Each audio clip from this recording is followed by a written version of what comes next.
kind used during morning prayers, but the heavier kind burned longer than necessary, as though someone wanted sanctity to linger after the reason for it had already passed. It clung to the curtains, to the carved wooden panels, to the silk of my sari as I crossed the threshold of the drawing room. I had walked into this room many times in my life. In my first life. That was how I knew, before anyone spoke, that I had returned to a moment already poisoned. The ceiling fan turned slowly, deliberately, each rotation cutting the air into equal pieces. My uncle sat in his usual chair, the one with the straight back and unyielding arms, his posture as rigid as the reputation he guarded. Across from him, my aunt's hands rested in her lap, bangles stacked high, unmoving. The newspaper lay folded on the table between them, as though it had already delivered its verdict. And then there was me, Ananya Sharma, 22 years old, eldest daughter of a respected industrial family, educated, well-mannered, rich enough to be envied, restrained enough to be trusted. In this life, I was still intact.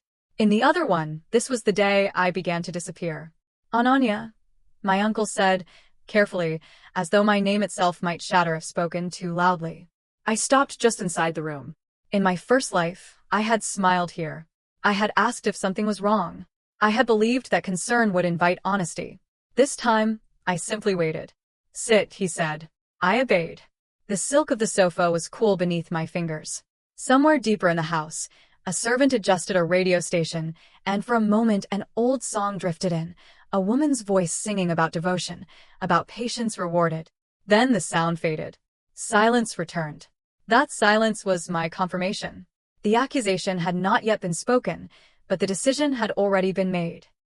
Irregularities, accounts, questions about conduct. A story constructed so neatly that by the time I protested, I sounded defensive. By the time I cried, I sounded guilty. I had not understood then how reputation worked in families like ours. Truth was irrelevant. Timing was everything. My cousin Raghav entered the room late, just as he had before. He did not look at me when he greeted our uncle. His kurta was pressed perfectly, his hair neatly parted, his face arranged into concern so precise it could have been rehearsed.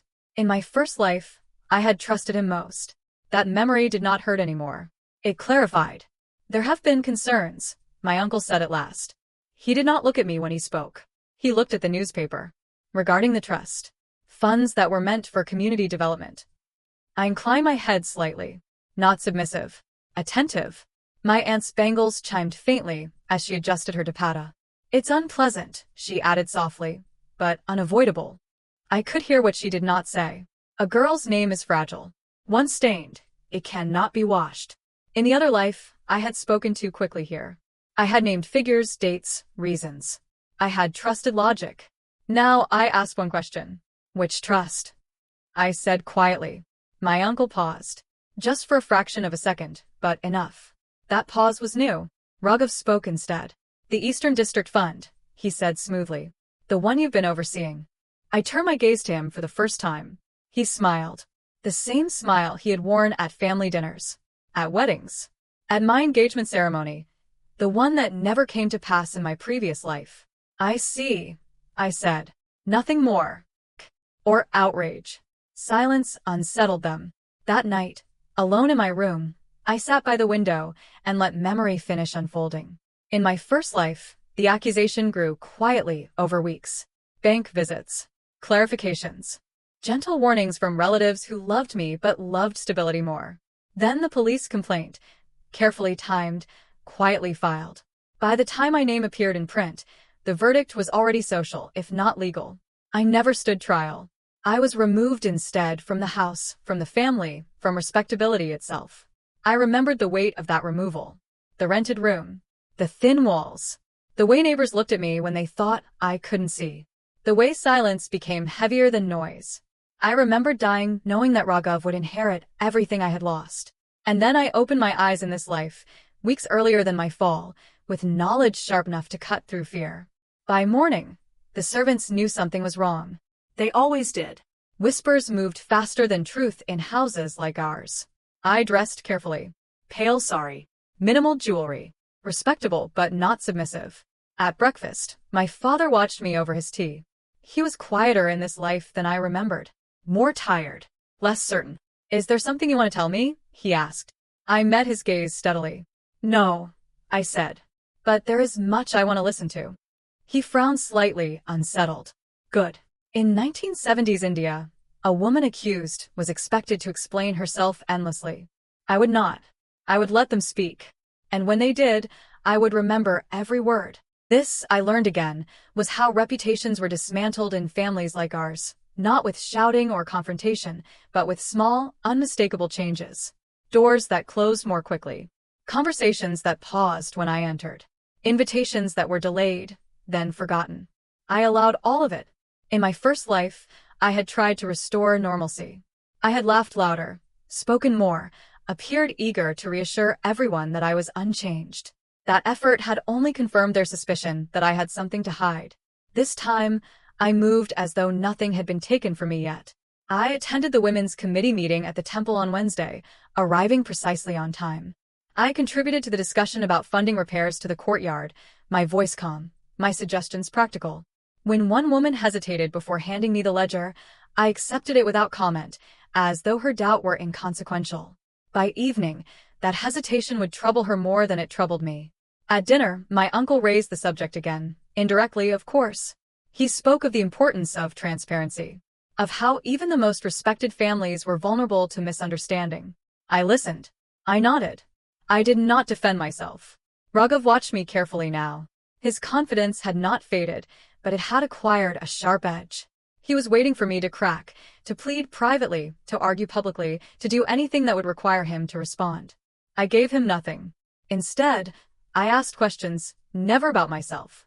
How long has the audit been delayed? Who usually authorizes withdrawals during election seasons? Isn't it difficult to track older records when handwriting changes? Each question was harmless. Each one lodged itself into the room like a pebble in a shoe. One afternoon, I asked to see the accountant. First life, he had testified against me without hesitation. He had looked at the floor while doing it. This time, I met him in the office just after lunch, when the heat made everyone slightly careless. You look well, I said. He smiled automatically, then stopped uncertain. I only need a clarification, I continued, sitting across from him, about how records are stored. He relaxed visibly. Clarifications were safe. We spoke of procedures, of ledgers, of how signatures evolved over time. I did not accuse. I did not suggest. At the end, as I rose to leave, I paused. It must be difficult, I said lightly, to remember details when one is under pressure. His pen slipped from his fingers. I am not under pressure, he said quickly. I smiled, apologetic. Of course not. But the idea remained. That evening, Raghav confronted me in the corridor, not angrily, but with forced concern. You should be careful, he said. People are watching. I tilted my head. Are they? His smile tightened. You don't seem worried enough. I met his eyes fully then. Worry, I said, is often mistaken for guilt. He said nothing after that. The first real shift came from outside the family. A civil servant arrived one morning, Arun Malhotra, recently transferred. Efficient, polite, unremarkable in appearance. In my first life, he had signed a document related to the investigation without ever meeting me. This time, he asked to speak with me directly. We sat across from each other in the smaller sitting room, sunlight slicing the air between us. I'm only gathering information, he said. Unofficially. Answer them simply. When he inquired about my relationship with my cousin, I paused, not long enough to seem strategic, just long enough to seem thoughtful. We trust each other, I said. As families do. He watched me closely. Trust is not the same as oversight. No, I agreed. It isn't. When he left, he did not promise anything. He did not need to. That night, I wrote nothing. I planned nothing on paper. Strategy written down could be found. Strategy held in memory was safer. I knew the sequence now. In my first life, I had been isolated before the accusation became formal. This time, I ensured I was seen. At social gatherings. At charity events. At temples. Calm. Composed. Present. Whispers require contrast to thrive. I denied them that contrast. Vikram came to see me toward the end of the week. He looked uncomfortable, not yet ashamed, but aware of risk. You should consider a public statement, he said gently. People expect one. Do they? I asked. He hesitated. They expect something. I leaned back slightly. Then let them wait. You're very calm, he said, searching my face. I smiled faintly. So are people who know how a story ends. That was the moment I saw doubt flicker across his certainty. Good. Because doubt, once introduced, spreads faster than accusation. And I had learned, painfully, completely, that the most effective revenge in my world was not destruction. It was control. Thursday afternoon, wrapped in courtesy, scheduled between tea and evening prayers, a time chosen specifically so that no one would raise their voice. My uncle called it a family discussion, which was how uncomfortable truths were traditionally buried in dignity. I arrived early. The drawing room had been rearranged. Chairs placed in a loose semicircle, close enough to suggest unity, far enough apart to allow denial. The curtains were drawn just enough to soften the sunlight, casting the room in a forgiving glow. Forgiveness, I had learned, was a luxury granted only after guilt was assigned. They began with concerns. Again. My uncle spoke first, his voice measured. My aunt followed, adding emotional texture. Raghav sat quietly this time, hands folded, eyes lowered, the posture of a man prepared to look wronged rather than guilty. In my first life, this was where I had interrupted. This time, I let them finish. When silence finally settled, it did not press on me. It pressed on them. May I speak now? I asked. They nodded, almost in relief. I did not raise my voice. I placed the documents on the table one by one, explaining each with the tone of a teacher clarifying a misunderstanding. Dates. Signatures. Transfers. I did not accuse. I described. I watched, carefully, as comprehension dawned unevenly across the room. My uncle's brows drew together. My aunt's bangles stilled completely. Raghav's breath shortened, just slightly. The handwriting, I said, indicating one page, matches yours. At least during the period when the withdrawals were authorized. Raghav looked up then. You're suggesting. I'm not suggesting anything, I interrupted gently. I'm showing. That distinction mattered. I turned to the accountant, who had been summoned as a formality. Mr. Deshpande, I said, do you recall who instructed you to delay the audit? This was where he lied. This time, the silence had already worked on him. It was not Miss Ananya, he said finally. The words landed softly. They did not need force. Arun stood near the doorway, observing, as he always did. He had not intervened once. He did not need to. When Raghav finally spoke again, his voice lacked its earlier polish. This is being taken out of context. I inclined my head. Context is everything. No one defended him. Not immediately. Because families like ours did not collapse in chaos. They recalibrated. The meeting ended without shouting. Without accusations. Without resolutions spoken aloud. But the balance had shifted. By the next morning, the household knew. Not because anyone announced it, but because servants understand power better than most. The way instructions changed. The way glances shifted. The way Raghav's name was no longer mentioned casually. He was sent away within the week. A quiet relocation. A political opportunity elsewhere. In our world, disappearance was confession. My name was cleared officially soon after.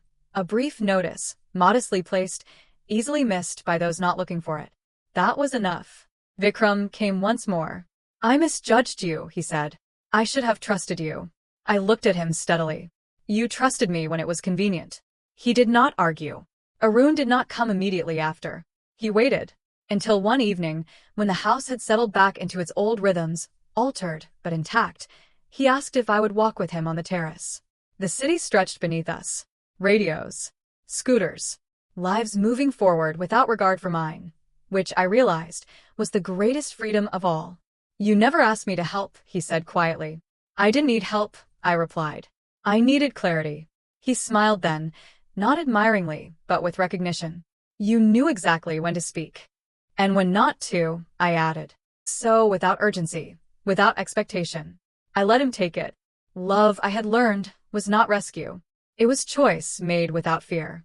Later, alone, I stood in the same drawing room where my name had once been weighed and nearly discarded. The incense burned again, lighter this time, cleaner.